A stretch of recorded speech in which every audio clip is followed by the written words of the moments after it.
Shalom friends, एक बार फिर से आप सभी का स्वागत है। आज मैं आपके लिए लेकर आई हूँ एक 1 ईयर बाइबल रीडिंग कैलेंडर। अगर आपका कोई बाइबल रीडिंग रूटीन नहीं है और आप कभी भी अपनी पूरी बाइबल कंप्लीट नहीं कर पाए हैं, तो ये वीडियो आपके लिए है। इसमें ओल्ड टेस्टमेंट और न्यू टेस्टमेंट के सभी चैप्टर्स को डे वाइज ऑर्गेनाइज किया गया है। डे 1 से लेकर डे 365 तक के सभी चैप्टर्स आपको यहाँ मिलेंगे। डे 365 पर आप अपनी पूरी बाइबल कंप्लीट कर पाएंगे, तो आप इसके द्वारा आशीषित हों। और अगर आपको ये वीडियो पसंद आती है तो आप अपने फैमिली और फ्रेंड्स से शेयर करें, और अगर आप चाहें तो आप सब्सक्राइब, लाइक और कमेंट भी करें और बेल आइकन को प्रेस करके नोटिफिकेशन ऑन करना ना भूलें। So praise the lord, shalom to everyone. Let's get started. Day 144, chapter number 11, समस्त इज़राइल पर दाऊद का राजा होना। तब सब इज़राइली दाऊद के पास हेब्रोन में इकट्ठा होकर कहने लगे, सुन, हम लोग और तू एक ही हड्डी और मांस हैं। पिछले दिनों में जब शाऊल राजा था तब भी इज़राइलियों का अगुआ तू ही था, और तेरे परमेश्वर यहोवा ने तुझसे कहा, मेरी प्रजा इज़राइल का चरवाहा और मेरी प्रजा इज़राइल का प्रधान तू ही होगा। इसलिए सब इज़राइली पुरनिये हेब्रोन में राजा के पास आए, और दाऊद ने उनके साथ हेब्रोन में यहोवा के सामने वाचा बांधी, और उन्होंने यहोवा के वचन के अनुसार जो उसने शमूएल से कहा था, इज़राइल का राजा होने के लिए दाऊद का अभिषेक किया। तब समस्त इज़राइलियों समेत दाऊद यरूशलेम गया, जो यबूस कहलाता था, और वहाँ यबूसी नामक उस देश के निवासी रहते थे। तब यबूस के निवासियों ने दाऊद से कहा, तू यहाँ आने नहीं पाएगा। तो अभी दाऊद ने सियोन नामक गढ़ को ले लिया, वही दाऊदपुर भी कहलाता है। दाऊद ने कहा, जो कोई यबूसियों को सबसे पहले मारेगा वह मुख्य सेनापति होगा। तब सरूयाह का पुत्र योआब सबसे पहले चढ़ गया और सेनापति बन गया। तब दाऊद उस गढ़ में रहने लगा, इसलिए उसका नाम दाऊदपुर पड़ा। उसने नगर के चारों ओर अर्थात मिल्लो से लेकर चारों ओर शहरपना बनवाई, और योआब ने शेष नगर के खंडहरों को फिर बसाया। दाऊद की प्रतिष्ठा अधिक बढ़ती गई, और सेनाओं का यहोवा उसके संग था। दाऊद के शूरवीर। यहोवा ने इज़राइल के विषय जो वचन कहा था, उसके अनुसार दाऊद के जिन शूरवीरों ने समस्त इज़राइलियों समेत उसके राज्य में उसके पक्ष में होकर उसे राजा बनाने को जोड़ दिया, उनमें से मुख्य पुरुष ये हैं। दाऊद के शूरवीरों की नामावली यह है, अर्थात हकमोनी का पुत्र याशोबाम, जो 30 में मुख्य था। उसने 300 पुरुष पर भाला चलाकर उन्हें एक ही समय में मार डाला। उसके बाद अहोहोदी दीदो का पुत्र एलियाजर, जो तीनों महान वीरों में से एक था, वह पसदद्दीम में जहाँ जौ का एक खेत था दाऊद के संग रहा।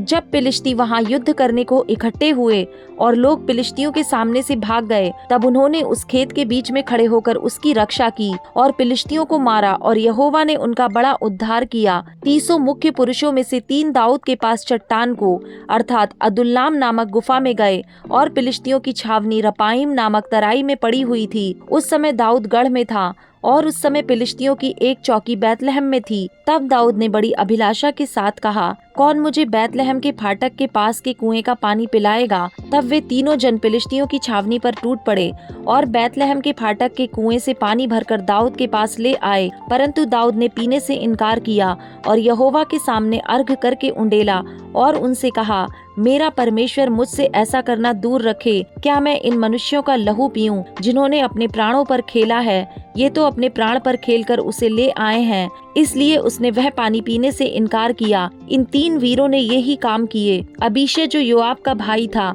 वह तीनों में मुख्य था। उसने अपना भाला चलाकर 300 को मार डाला, और तीनों में नामी हो गया। दूसरी श्रेणी के तीनों में वह अधिक प्रतिष्ठित था, और उनका प्रधान हो गया, परंतु मुख्य तीनों के पद को ना पहुंचा। यहोयादा का पुत्र बनायाह था, जो कबजेल के एक वीर का पुत्र था, जिसने बड़े बड़े काम किए थे। उसने सिंह के समान 2 मोआबियों को मार डाला, और हिम ऋतु में उसने एक गड्ढे में उतर के एक सिंह को मार डाला। फिर उसने एक विशाल डील डॉल वाले अर्थात 5 हाथ लंबे मिस्री पुरुष को मार डाला। वह मिस्री हाथ में जुलाहों का ठेका सा एक भाला लिए हुए था, परंतु बनाया एक लाठी ही लिए हुए उसके पास गया, और मिस्री के हाथ से भाले को छीनकर उसी के भाले से उसे घात किया। ऐसे ऐसे काम करके यहोयादा का पुत्र बनाया उन तीनों वीरों में नामी हो गया। वह तो 300 से अधिक प्रतिष्ठित था, परंतु मुख्य तीनों के पद को ना पहुंचा। उसको दाऊद ने अपने अंग रक्षकों का प्रधान नियुक्त किया। फिर दलों के वीर ये थे, अर्थात योआब का भाई असाहेल, बैतलहमी दोदो का पुत्र एल्हानान, हरोरी शम्मोत, पलोनी हेलेस, तकोई इक्केश का पुत्र ईरा, अनातोती एबिएजेर, सिब्बके हुसाती, अहोही इल्ले, महरे नतोपाई, एक अन्य नतोपाई बाना का पुत्र हेलेद, बिन्यामीनियों के गिबा नगरवासी रीबे का पुत्र इत्ते, पिरातोनी बनायाह, गाश के नाले के पास रहने वाला हूरै, अराबा वासी अबियेल, बहुरीम, अजमावेत, शलबोनी, एल्ले हबा, गिजोई हाशेम के पुत्र, फिर हरारी शागे का पुत्र योनातान, हरारी सकार का पुत्र अहियाम, ऊर का पुत्र एलिपाल, मकेराई हेपेर, पलोनी अहिया, करमेली हिस्रो, अज्जबे का पुत्र नारे, नातान का भाई योएल, हग्री का पुत्र मिभार, अम्मोनी सेलेक, बरोती नहरे जो सरुयाह के पुत्र योआब का हथियार ढोने वाला था, ये तेरी ईरा और गारेब, हिती उरिया, अहले का पुत्र जाबाद, 30 पुरुषों समेत रूबेनी शीजा का पुत्र अदीना जो रूबेनियों का मुखिया था, माका का पुत्र हानान, मेतेनी यहोशापात, अश्तारोती उज्जियाह, अरोएरी होताम के पुत्र शामा और येल, शिमरी का पुत्र यदिएल और उसका भाई तीसी योहा, महवीमी एलिएल, एलनाम के पुत्र यरीबै और योशव्याह, मोआबी यित्मा, एलिएल, ओबेद और मसोबाई यासीएल। Chapter number 12। सिगलग में दाऊद के बिन्यामीनी समर्थक।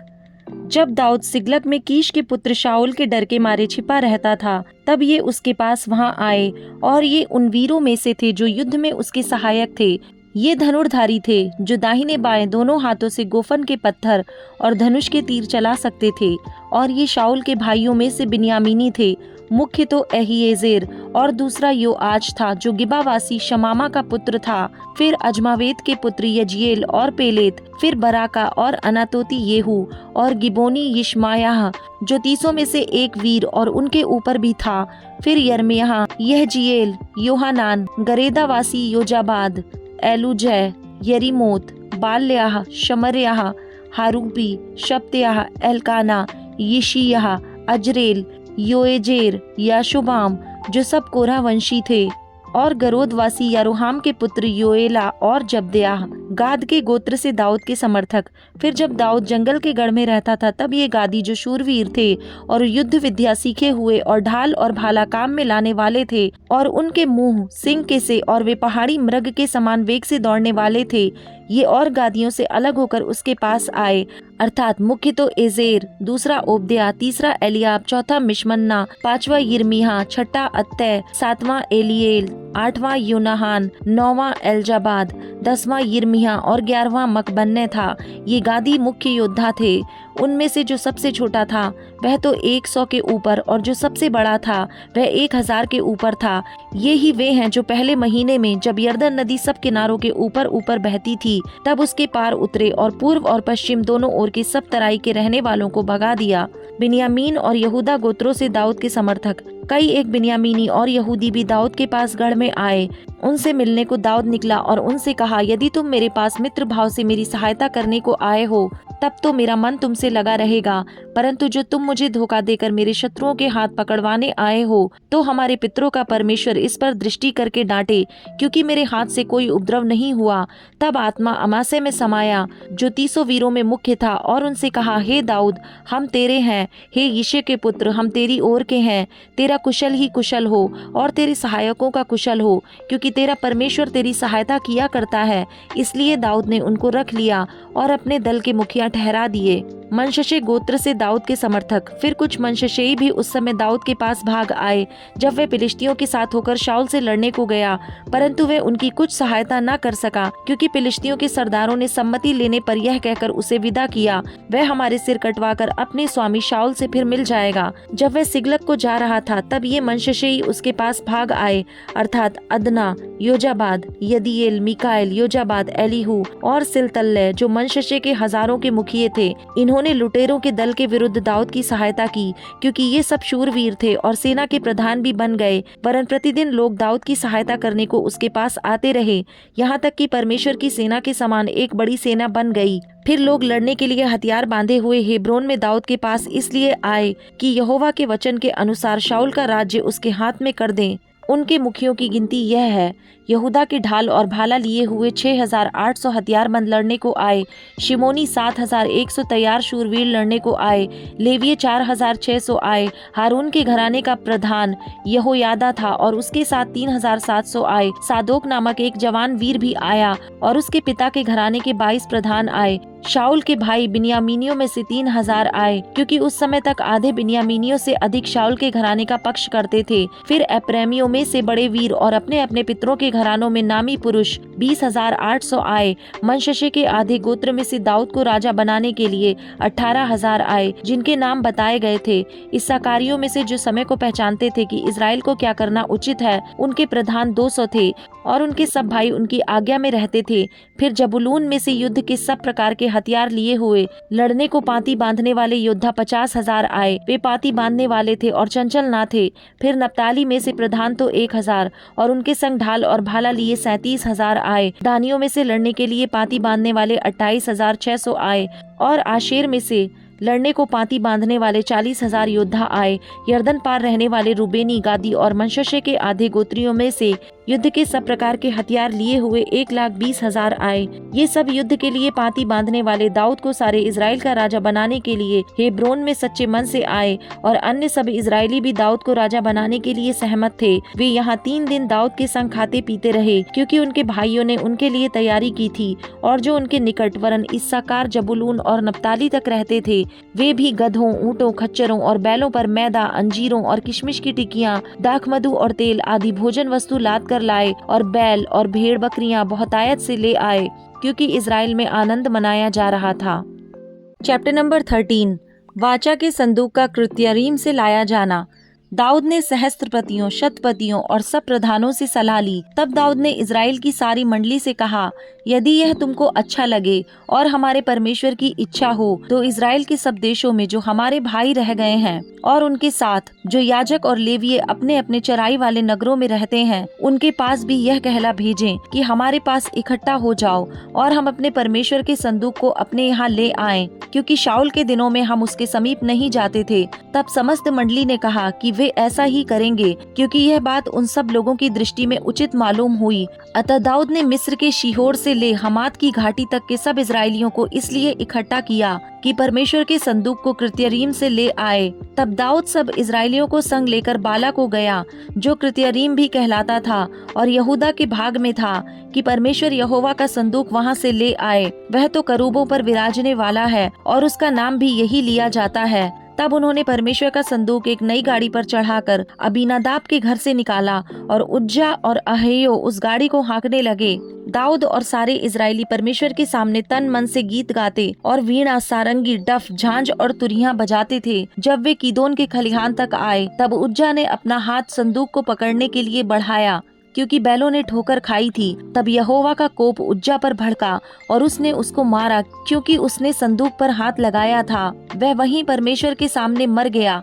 तब दाऊद अप्रसन्न हुआ, इसलिए कि यहोवा उज्जा पर टूट पड़ा था और उसने उस स्थान का नाम पेरेस उज्जा रखा। यह नाम आज तक बना है।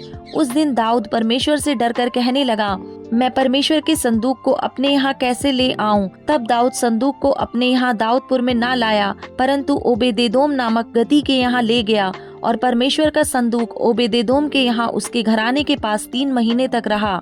और यहोवा ने ओबेदेदोम के घराने पर और जो कुछ उसका था उस पर आशीष दी। John chapter number 9 verse number 1 to 23। जन्म के अंधे को दृष्टिदान। जाते हुए उसने एक मनुष्य को देखा जो जन्म से अंधा था। उसके चेलों ने उससे पूछा, हे रब्बी, किसने पाप किया था कि यह अंधा जन्मा, इस मनुष्य ने या इसके माता पिता ने? यीशु ने उत्तर दिया, ना तो इसने पाप किया था ना इसके माता पिता ने, परंतु यह इसलिए हुआ कि परमेश्वर के काम उसमें प्रकट हों। जिसने मुझे भेजा है, हमें उसके काम दिन ही दिन में करना अवश्य है। वह रात आने वाली है जिसमें कोई काम नहीं कर सकता। जब तक मैं जगत में हूँ तब तक जगत की ज्योति हूँ। यह कहकर उसने भूमि पर थूका और उस थूक से मिट्टी सानी, और वह मिट्टी उस अंधे की आंखों पर लगाकर उससे कहा, जा शीलो के कुंड में धो ले। शीलो का अर्थ भेजा हुआ है। उसने जाकर धोया और देखता हुआ लौट आया। तब पड़ोसी और जिन्होंने पहले उसे भीख मांगते देखा था कहने लगे, क्या ये वही नहीं जो बैठा भीख मांगा करता था? कुछ लोगों ने कहा, यह वही है। दूसरों ने कहा, नहीं, परंतु उसके समान है। उसने कहा, मैं वही हूँ। तब वे उससे पूछने लगे, तेरी आंखें कैसे खुल गईं? उसने उत्तर दिया, यीशु नामक एक व्यक्ति ने मिट्टी सानी और मेरी आंखों पर लगाकर मुझसे कहा, शीलो में जाकर धो ले। अतः मैं गया और धोया और देखने लगा। उन्होंने उससे पूछा, वह कहाँ है? उसने कहा, मैं नहीं जानता। फरीसियों द्वारा चंगाई की जांच पड़ताल। लोग उसे, जो पहले अंधा था, फरीसियों के पास ले गए। जिस दिन यीशु ने मिट्टी सानकर उसकी आंखें खोली थीं, वह सबत का दिन था। फिर फरीसियों ने भी उससे पूछा कि उसकी आंखें किस रीति से खुल गईं। उसने उनसे कहा, उसने मेरी आंखों पर मिट्टी लगाई, फिर मैंने धो लिया और अब देखता हूँ। इस पर कुछ फरीसी कहने लगे, यह मनुष्य परमेश्वर की ओर से नहीं, क्योंकि वह सबत का दिन नहीं मानता। दूसरों ने कहा, पापी मनुष्य ऐसे चिन्ह कैसे दिखा सकता है? अतः उनमें फूट पड़ गई। उन्होंने उस अंधे से फिर कहा, उसने तेरी आंखें खोली हैं, तो उसके विषय में क्या कहता है? उसने कहा, वह भविष्यद्वक्ता है। परंतु यहूदियों को विश्वास न हुआ कि वह अंधा था और अब देखता है, जब तक उन्होंने उसके, जिसकी आंखें खुल गई थी, माता पिता को बुलाकर उनसे न पूछा, क्या ये तुम्हारा पुत्र है जिसे तुम कहते हो कि अंधा जन्मा था? फिर अब वह कैसे देखता है? उसके माता पिता ने उत्तर दिया, हम तो जानते हैं कि यह हमारा पुत्र है और अंधा जन्मा था, परंतु हम यह नहीं जानते कि अब कैसे देखता है, और न यह जानते हैं कि किसने उसकी आंखें खोली। वह सयाना है, उसी से पूछ लो, वह अपने विषय में आप कह देगा। ये बातें उसके माता पिता ने इसलिए कही क्योंकि वे यहूदियों से डरते थे, क्योंकि यहूदी एक मत हो चुके थे कि यदि कोई कहे कि वह मसीह है तो आराधनालय से निकाला जाए। इसी कारण उसके माता पिता ने कहा, वह सयाना है, उसी से पूछ लो।